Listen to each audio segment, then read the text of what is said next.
Je suis content d'être parmi vous et je suis désolé en même temps de changer de chapitre et c'est pas évident, hein, franchement, de passer d'un domaine de l'immunologie à faire un virage de plus de je ne sais plus combien, 360 degrés ou plus, pour aller vers la cardio. Nous, les médecins, on n'a pas l'habitude de rendre hommage à nous-mêmes et entre nous. Et honnêtement et sincèrement, je vous rends hommage, hein, parce que pour avoir la tête bien faite pour pouvoir changer d'un chapitre à l'autre et tenir, bravo.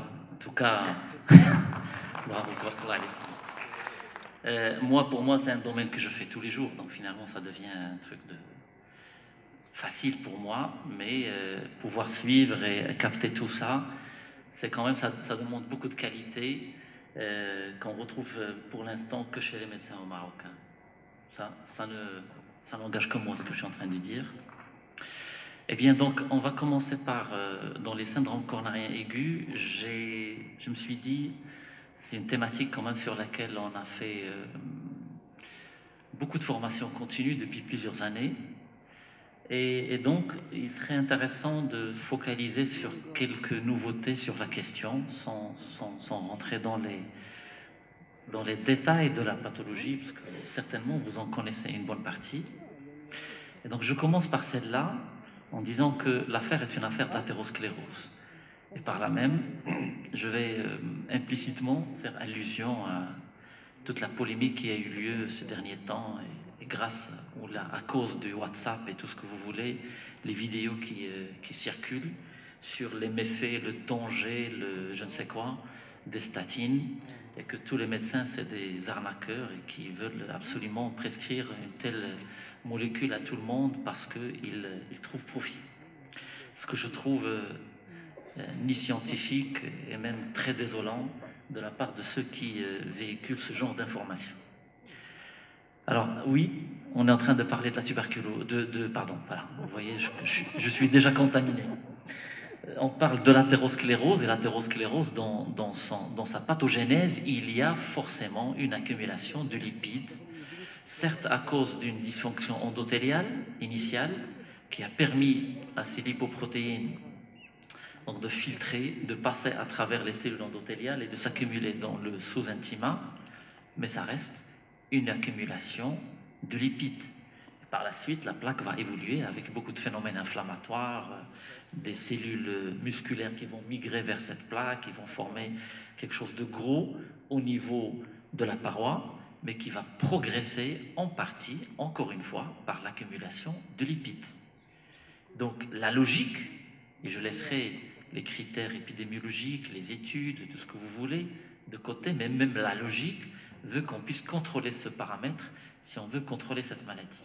Aujourd'hui, on va parler juste, pas de la maladie progressive, avec l'évolution progressive qu'il peut avoir sur plusieurs décennies, mais sur un aspect aigu. Une plaque, même petite, très petite, peut se rompre, peut se fissurer, et après, thrombotique qui, lui, va mettre en jeu la viabilité de tout l'organe qui est irrigué par cette artère. Si on parle de l'artère coronaire, ce sera certainement le danger d'ischémie myocardique. Et l'ischémie myocardique, qu'est-ce qu'elle entraîne comme problème? Notamment si elle est aiguë, elle entraîne la nécrose, donc une bonne partie myocardique qui risque d'être perdue. Donc on aura des conséquences hémodynamiques, progressives, vers l'insuffisance cardiaque. Tous ceux qui survivent à un infarctus, on les récupère sous forme d'insuffisance cardiaque par la suite. Donc voilà, finalement, le malade n'est jamais guéri. Ou alors, à la phase aiguë, on va les perdre suite à un état de choc, suite à des complications mécaniques, rupture de cordage, rupture de pilier, rupture dans le péricarde, plein de choses qui peuvent survenir. Et l'autre problème, beaucoup plus grave, qui fait que pas mal d'infarctus n'arrivent pas à l'hôpital, c'est tout simplement parce qu'il peut se compliquer rapidement d'un trouble de rythme grave, d'une mort subite, d'une fibrillation ventriculaire. Jusqu'à aujourd'hui, on n'a pas une prise en charge préhospitalière adéquate au Maroc. On est au stade de balbutiement, le SAMU qui se développe, mais il n'est pas encore à la pointe. Ce qui fait, c'est que vous n'avez jamais entendu parler de quelqu'un qui a été réanimé chez lui après avoir eu un infarctus et qu'on a pu le sauver et le récupérer à l'hôpital. Or, ça, c'est monnaie courante à l'étranger. Donc, vous voyez tout le gap qu'on a pour l'instant par rapport à ce qui se fait actuellement dans la prise en charge du syndrome coronarien aigu, mais je serai obligé quand même de vous montrer des recommandations avec l'état d'art, l'état de l'art, à quel niveau c'est arrivé. Et après, on va tirer des conclusions, des choses, des quelques objectifs, disons, voilà, nous, on peut améliorer telle chose, puisqu'on ne peut pas arriver à tel niveau. On en parlera tout à l'heure. Donc voilà, la plaque, elle se rompt, là, je peux aller plus vite. Soit elle peut entraîner un petit thrombus, la phase primaire, et là, j'aurai un thrombus non occlusif, mais c'est une ischémie aiguë. Le même thrombus peut envoyer quelques agrégats plaquettaires en distalité et entraîner des dommages sous forme de nécrose musculaire, certes petite, mais quand même conséquente, ou alors carrément un thrombus qui occlue l'artère totalement, et là, vous le savez, c'est l'infarctus transmural. Alors, toutes les complications, j'en ai parlé tout à l'heure, donc les événements thrombotiques, parce que c'est un problème de processus thrombotique, hein, donc tous les événements thrombotiques vont avoir comme conséquence l'infarctus, le décès, ou même certains malades qui ont fait un infarctus se compliquent par la suite d'AVC, ce n'est pas quelque chose qui est rare. Alors, cette ischémie, comment, ou toutes ces formes de syndrome coronarien qui peuvent être complètes, c'est-à-dire avec occlusion totale de l'artère, ou incomplète, ce qui va nous donner plusieurs entités cliniques. Quel serait le moyen de les différencier? Est-ce que c'est la clinique, la douleur? La douleur, c'est la même. Quel que soit le syndrome coronarien aigu, ST+, ST-, c'est la même douleur, c'est toujours la douleur que vous connaissez, constrictive, prolongée, etc. On dirait que c'est la première chose à connaître. Je connais un réanimateur de très près, c'est un très très très bon réanimateur d'ailleurs, qui s'est adonné à son métier de façon incroyable. Mais simplement, un jour, il a des douleurs au niveau des poignets. Et donc, ses amis lui disent oh, « t'as trop travaillé, t'as plus envie de travailler, tu es en train de simuler. » Il n'a pas de douleur à la poitrine, il a des douleurs au niveau des poignets. Et lui-même, il a sous-estimé jusqu'à ce que je le voie, une semaine après le début de ses douleurs, avec un tableau d'infarctus complet, et il a fallu le transférer de la ville où il était jusqu'à Marrakech. Voilà, une perte de temps. Et bien sûr, bon, on a fait ce qu'il faut faire, mais il a gardé des séquelles. C'est-à-dire, il a une dysfonction VG sévère, secondaire à cet infarctus, malheureusement, qui aurait pu être détecté un petit peu avant. Et là, elle est dans toute la procédure de recherche de retraite anticipée. Je vous raconte ça pour vous dire finalement, si le malade est sauvé, comme j'ai dit tout à l'heure, on le récupère par la suite en insuffisance cardiaque, ou alors il va perdre son travail parce qu'il doit être reclassé, mis en retraite, etc. C'est une maladie, certes, qui tue, mais en même temps qui handicape la société à plusieurs niveaux.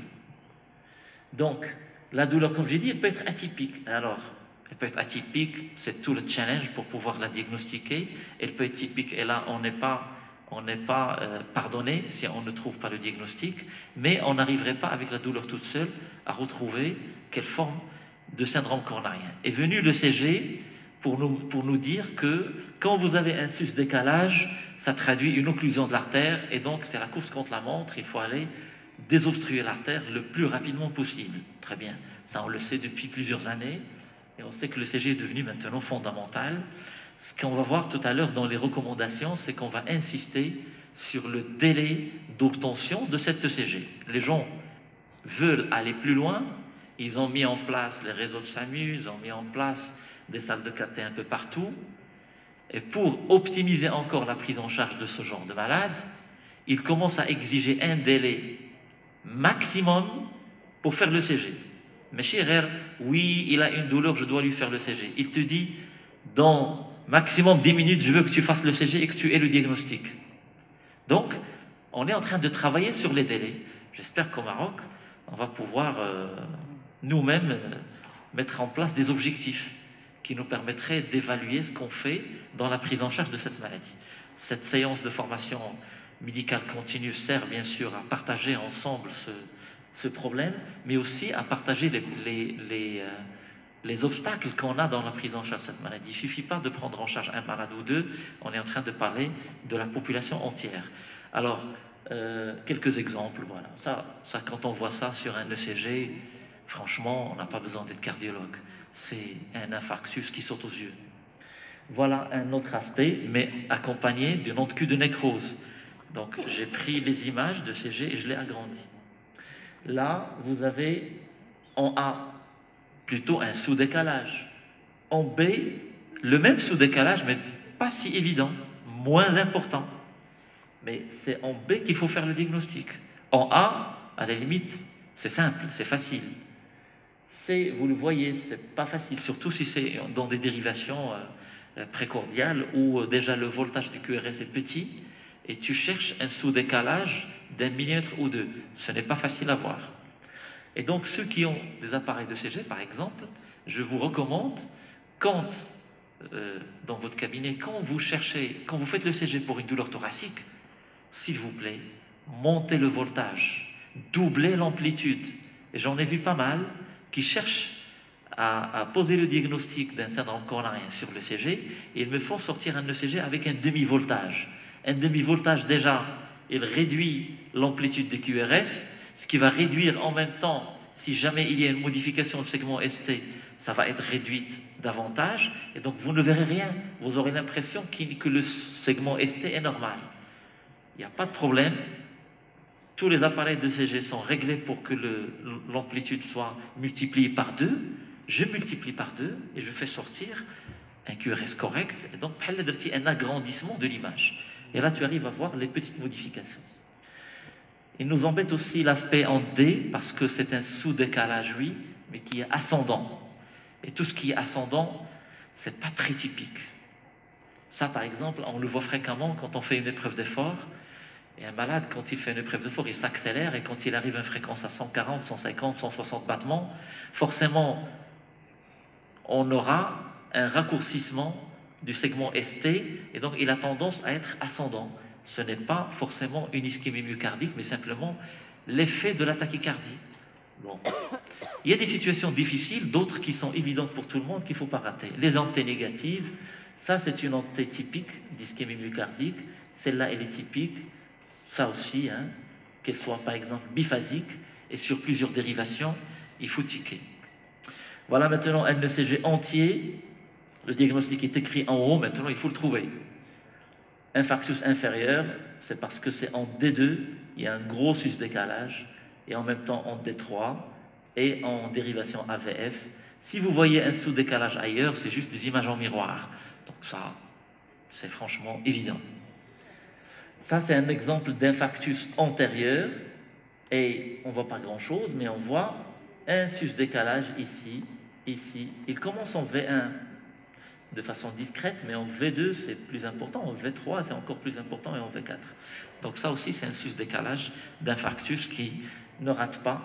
Regardez, je vais vous donner le même tracé sur, par exemple celui-là, c'est le soir, et vous voyez le même malade qui installe une onde Q de nécrose, mais il garde le sus-décalage, donc on est malheureusement en retard par rapport à la revascularisation, et le même malade, le lendemain, il développe de l'insuffisance cardiaque. Donc il devient très rapide en termes de fréquence cardiaque, il a déjà nécrosé, etc. À ce stade-là, ce n'est pas la peine d'aller chercher à le revasculariser, on a déjà pris beaucoup de retard. Il faut juste traiter l'insuffisance cardiaque, traiter l'ischémie, enfin un traitement médical, pas plus. L'ischémie peut être très précoce, et c'est là où on veut pouvoir faire le diagnostic d'infarctus. Regardez, ça c'est tiré du document Princeps sur lequel on a commencé à comprendre c'est quoi un sus-décalage. C'est une étude expérimentale. C'est une ligature d'une artère coronaire. Et là, c'est le timing, à 23h15, à 23h35, à 23h51. Regardez l'ECG, comment il se modifie. Il était normal. On commence à avoir tendance à avoir un sus-décalage, et puis ça monte, et puis ça devient le grand sus-décalage qu'on connaît tous. Donc il y a des phases même plus précoces que ça. Donc quand vous tiquez, on garde le malade aux urgences et on répète le CG au cas où le sus-décalage apparaît. Là, c'est la même expérience, mais en ligaturant l'artère, une artère à gauche, l'artère interventriculaire antérieure. Vous voyez, il n'y avait pas de sus-décalage, et puis hop, il monte. Et là, à 18 heures, il est devenu très, très franc. On n'oublie pas de compléter si un malade a une douleur typique, et sur l'ECG de base, on n'a rien vu. Il faut compléter par les dérivations postérieures et les dérivations droites, ce qu'on appelle un ECG 18 dérivations au lieu de 12, parce que des fois, on peut trouver un infarctus basal sur les dérivations V7, V8, V9, qui sont des dérivations de dos. Hein? On dépasse le V6 et on les met dans le dos. On peut les mettre aussi du côté droit pour diagnostiquer un infarctus du ventricule droit. Et voilà un exemple d'un infarctus du ventricule droit dans lequel vous voyez un sus-décalage discret, mais là, il est évident. Il y a bien sûr des diagnostics différentiels, c'est-à-dire ça, en A, ce n'est pas un infarctus, ce n'est pas un sus-décalage. C'est l'aspect qu'on trouve chez les jeunes, qu'on appelle la repolarisation précoce, parce que les jeunes, ils ont, quand même avec leur âge, une relaxation myocardique très rapide, trop rapide même par rapport au sujet adulte. Et donc la repolarisation, vous savez qu'elle commence avec le segment ST, elle peut être tellement rapide qu'on aura une entité qui vient et qui tend à se confondre avec le QRS et qui donne l'impression qu'il y a un sus-décalage. Mais c'est un aspect normal. Mais c'est le contexte clinique qui va nous permettre de faire ce diagnostic. Voilà un ECG d'hyperkaliémie, celui-là et celui-là. Donc encore une fois, c'est le contexte clinique. Et d'ailleurs, toute personne chez qui vous suspectez une hyperkaliémie parce qu'elle a une insuffisance rénale, on doit faire un ECG pour voir si les entités deviennent très amples. Ça, syndrome de repolarisation précoce, ça c'est un aspect de péricardite, mais je vous en montrerai un autre beaucoup plus clair. Ça c'est un bloc de branche gauche, et souvent les blocs de branche gauche s'accompagnent d'un sus-décalage. Et donc, retenez-le, les blocs gauches masquent les infarctus. Donc, ce qui veut dire qu'il faut qu'on trouve un autre moyen pour poser le diagnostic, troponine ou autre. Là, c'est une hypertrophie ventriculaire gauche, mais comme les voltages sont importants, tout devient important. Donc, le segment ST a tendance à monter un peu sans que ce soit un vrai sus-décalage.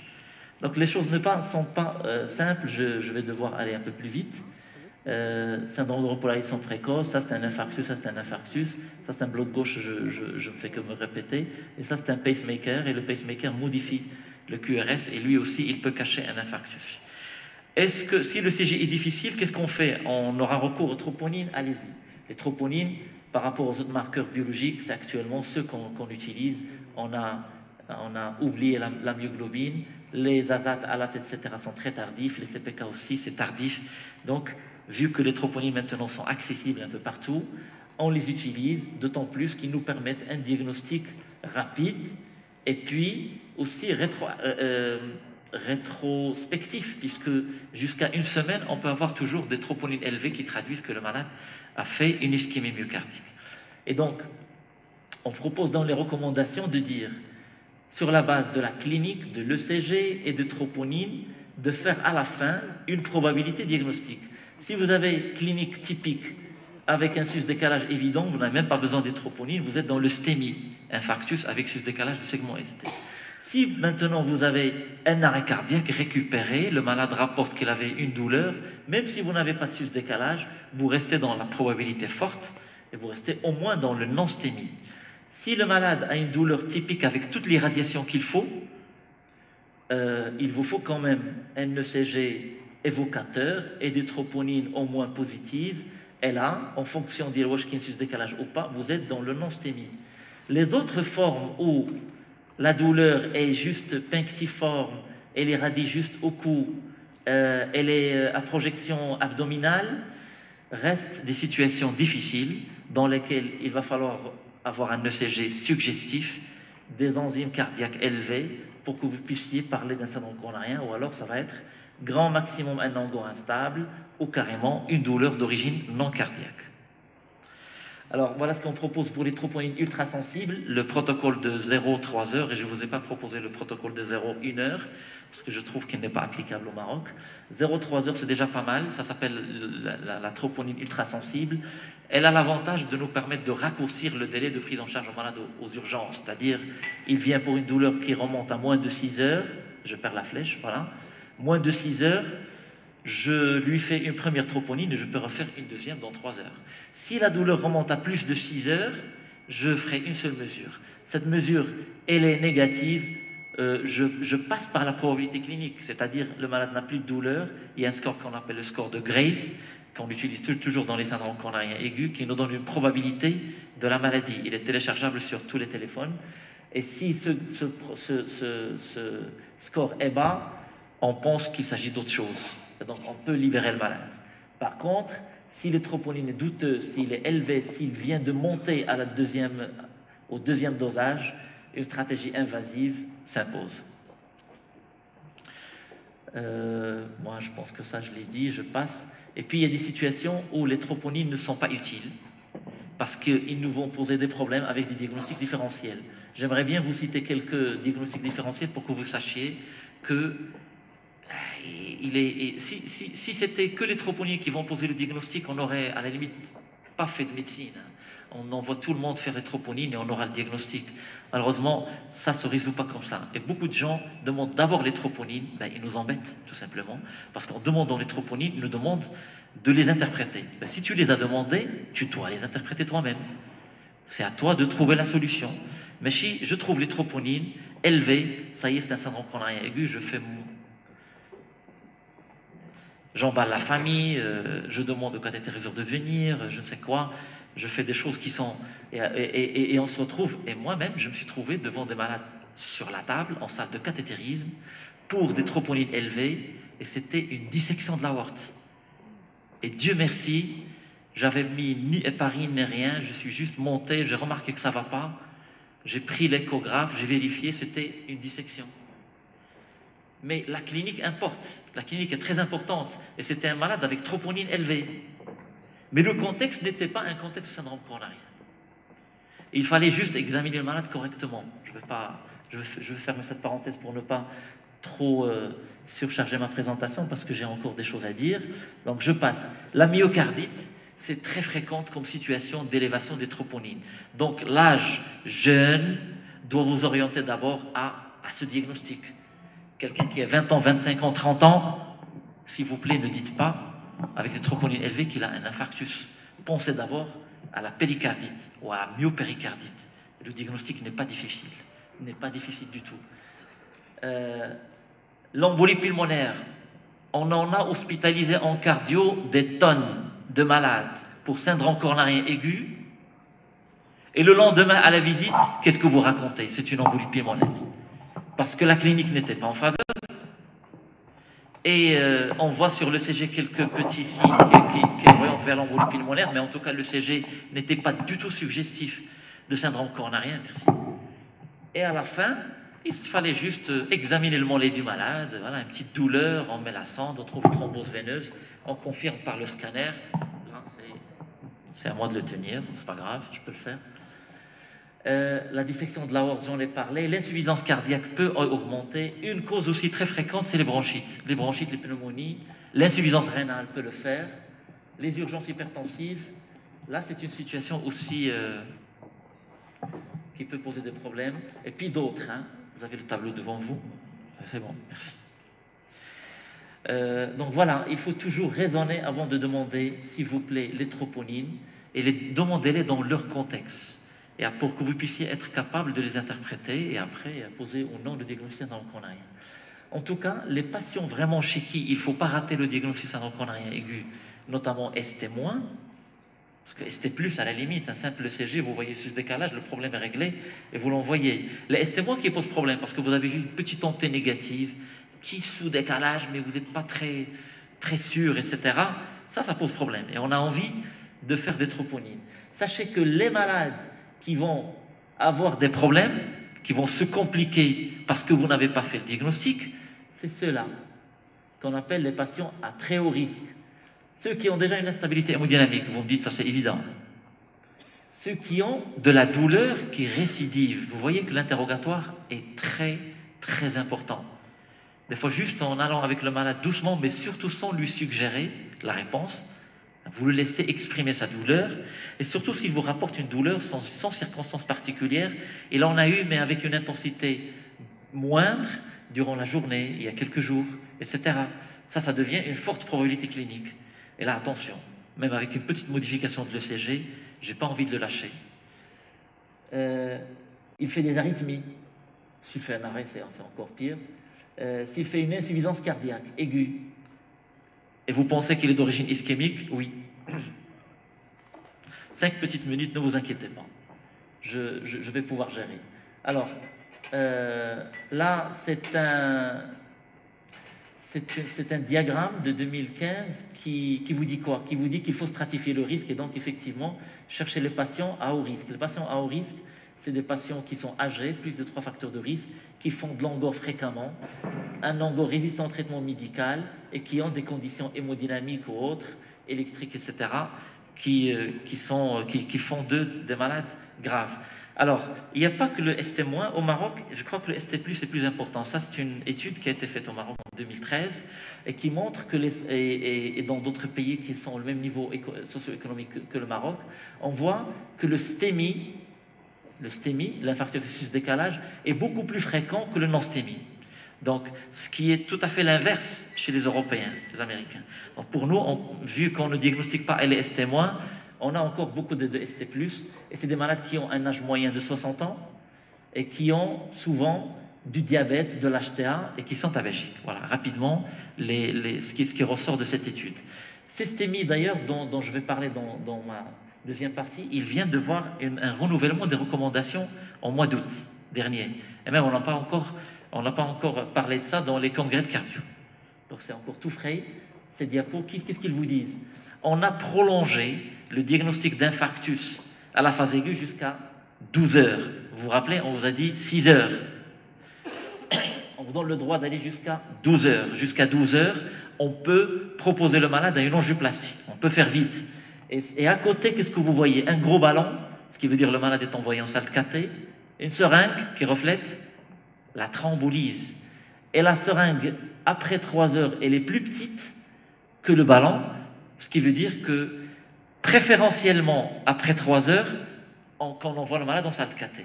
Mais si on n'a pas la solution, on n'a pas le choix, on fait la thrombolyse. Avant 3 heures, la thrombolyse et l'angioplastie font jeu égal. Ils donnent les mêmes résultats. Donc, surtout, on ne perd pas de temps. Salle de cathé à côté, il n'y a pas de problème. Si on peut thrombolyser le malade, on le thrombolyse. Voilà le message de cette diapo. Le message de cette diapo, la suivante, c'est au-delà de 12 heures, jusqu'à 48 heures, il l'appelle l'infarctus en évolution. Qu'est-ce qu'il veut dire par là? Ça veut dire pour eux, vous pouvez encore, et ça c'est une nouveauté, vous pouvez encore tenter une angioplastie. Alors que jusqu'ici, et même on se bagarre avec l'assurance maladie en disant au-delà de 12 heures, non, ça y est, c'est fini, tu n'as pas à revasculariser le malade. Voilà les recommandations basées sur une étude randomisée de 300 malades qui démontre que même au-delà de 12 heures, certains malades qui ont un gros infarctus, par exemple antérieur, ils peuvent encore bénéficier de l'angioplastie. Ça permet de récupérer un peu de tissu myocardique.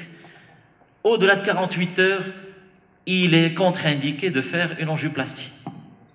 Ça devient limite de l'arnaque, hein. Ça ne sert à rien. Alors, les délais, un autre message important, je suis obligé de sauter quelques diapos pour aller vers celui-là. L'histoire du délai. Le délai, elle a été précisée dans ces recommandations actuelles en disant le chrono commence généralement au moment où on rentre en contact avec le médecin. C'est-à-dire que le malade a été pris en charge en ambulance, tant mieux. Sinon, le délai, on ne le compte pas. J'espère qu'on puisse le raccourcir, mais on ne le compte pas. On commence à compter à partir du moment où il s'est présenté aux urgences, dans le cabinet, en un hôpital, je ne sais pas où. Le premier contact médical, on commence à compter. Regardez, moins de 10 minutes, c'est écrit noir sur blanc, ils veulent que le CG soit obtenu dans les 10 minutes. Triage, etc. On essaie de tout faire pour éviter tout ça, que dans les 10 minutes, le diagnostic d'infarctus ait été déjà fait. Et après, il y a 2 solutions. Les 2 solutions qui restent, c'est on est dans un endroit où on peut proposer l'angioplastie, c'est-à-dire le malade a les moyens, vous connaissez bien la réalité au Maroc, donc on se donne 2 heures. 2 heures si on dart les faire l'angioplastie c'est lina ما فيهاش داخله فيها les démarches administratives taxi le RMCFI je ne sais quoi tout si on veut être efficace sinon on pense que ça va prendre du temps et on peut thromboliser le malade on le thrombolise et là on se donne un délai de 10 minutes d'ailleurs le thrombolisme khassarer 1 minute même pas il faut juste prendre la seringue l'injecter en intraveineux et ça marche.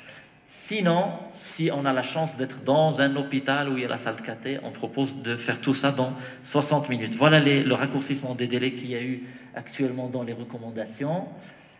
Une autre nouveauté, la radiale maintenant, elle est la plus fréquemment utilisée. L'enoxaparine. L'enoxaparine, vous avez le droit de le donner. Il est maintenant égal à l'héparine, seulement s'il vous plaît.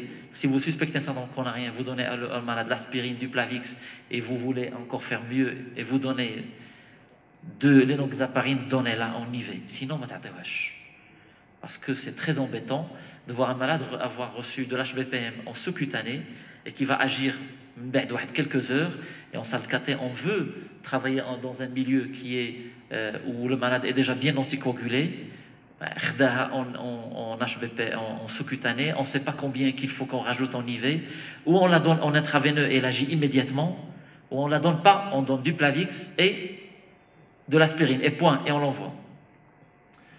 Qu'est-ce qui reste? Je saute sur ces étapes-là, parce que j'ai plus le temps. Qu'est-ce qu'on a dit? On a dit par exemple par rapport aux morphiniques. Les morphiniques, on essaie de les éviter parce qu'ils interfèrent beaucoup avec le clopidogrel et ils diminuent son efficacité. L'oxygène, est-ce qu'il est obligatoire? Il n'est plus obligatoire sauf si la saturation est inférieure à 95. Donc, on peut s'en passer. Et donc, il va falloir faire vite pour traiter le malade. On traite la thrombose par l'héparine, ça vous le savez. On réduit l'ischémie par les bêta-bloquants. Donc, on les donne à tous les syndromes coronariens sauf si le malade est en OAP. En OAP, qu'il est asthmatique, qu'il est trop bradycarde, et on essaie de prévenir, après le premier jour, on met le malade sous IEC, bien sûr, pour éviter les phénomènes de remodelage, surtout dans les infarctus antérieurs avec dysfonction VG. Voilà. Et puis, l'aldactone, elle est systématique aussi chez les patients qui ont fait un syndrome coronarien. Et on stabilise la plaque, et là, je vais prendre 1 minute quand même sur ça. Ça, c'est les toutes dernières recommandations. Une statine, mais elle est systématique. Statine à haute intensité, à une puissance élevée. Et on n'a que 2, la torvastatine et la rosu, avec un objectif LDL à 0,7, ce qui n'est pas facile à obtenir. Éviter la nécrose myocardique par la revascularisation, dans les délais qu'il faut. Et je termine, j'ai combien? 1 minute? J'ai terminé le temps. Alors, je vous demande d'aller voir ce qu'on appelle les MINOCA, qui sont une forme d'infarctus, mais avec coronaire normal. C'est une nouvelle entité dont on va peut-être parler dans les prochains congrès. Et je vous laisse le temps mort que j'ai déjà pris, quelques exemples de CG. Ça, c'est un ECG avec infarctus. Ça, c'est un exemple d'un ECG avec sous-décalage. Ça, c'est une ischémie parce que vous voyez les entées qui sont très profondes. Ça, c'est un infarctus évident. Ça, c'est un infarctus avec sous-décalage évident. Et là, attention, ce n'est pas un infarctus. Il y a un sous-décalage, mais il est comme ça. C'est une péricardite. C'est une péricardite. Donc, c'est pas facile, finalement. Voilà, la même histoire ici. Là, c'est... on voit, là c'est un ECG que j'ai pris du service. Hein. Vous voyez un sous-décalage ou pas? Il est très discret. Ça, c'est... Oui, il y en a un ici, en V1. Le malade s'est présenté comme ça, malheureusement. Et donc, il rapporte la douleur depuis 8 heures. Et donc, les médecins de garde ont beaucoup hésité à le thromboliser parce que le sous-décalage n'est pas évident. Le lendemain, on fait la coro, on trouve une occlusion de l'artère coronaire. C'était un vrai infarctus. Comme quoi, nous-mêmes, on peut trouver des difficultés des fois. Voilà, c'était pas... Hein? Il avait 50 ans. C'est-à-dire, là, on sait que c'est un syndrome coronarien. Ce qui nous a posé problème, est-ce qu'il faut le thromboliser ou pas? Et on cherche toujours un sous-décalage clair. Ce n'était pas le cas. Voilà, donc, dernière plaque. Un diagnostic précoce. Rappelez-vous de l'histoire de la stratification du risque dans les S-témoins. La prise en charge, j'espère qu'elle va être beaucoup plus précoce chez nous au Maroc. Et on insiste sur la revascularisation par n'importe quel moyen. L'essentiel, c'est qu'il soit rapide, thrombolyse ou angioplastie. C'est ce qui permettra d'améliorer la survie des malades. Je vous remercie.